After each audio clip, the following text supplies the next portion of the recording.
يقول: دخلت الى مجلس النبي وانا لا تكاد تحملني قدماي، راح جبيني يتصبب عرقا، جلست بين يديه اطرقت، قال لي: ارفع رأسك يا علي، ما الذي جاء بك؟ قلت: يا رسول الله الحياء يمنعني.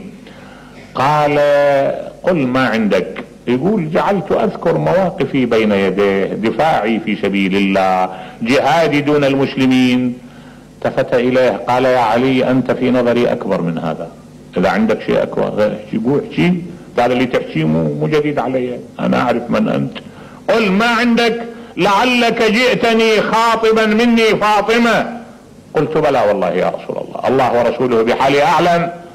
قال: الله اكبر، انفا كان عندي جبرائيل، قبل ما تجيني بلحظات جبرائيل كان جالسا عندي وقال لي: ان الله يأمرك ان تزوج النور من النور. قلت: ممن؟ قال: عليا من فاطمة.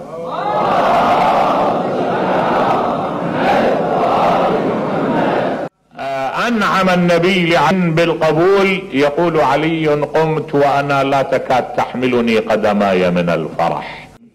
النبي خرج بنفسه، اركبها على الناقة، حشد كبار الصحابة، نساء النبي بانفسهن كن يضربن الاكبار، اوصلها الى بيته الى الحجرة بعد ان طافوا بها، والنبي يتهلل وجهه بشرا وفرحا الى ان اوصلها الى بيت امير المؤمنين، ورمق السماء بطرفه، قال: اللهم انك باركت على ال عمران، اللهم فبارك على ال محمد، اللهم كن لهم وليا وبهم حفيا.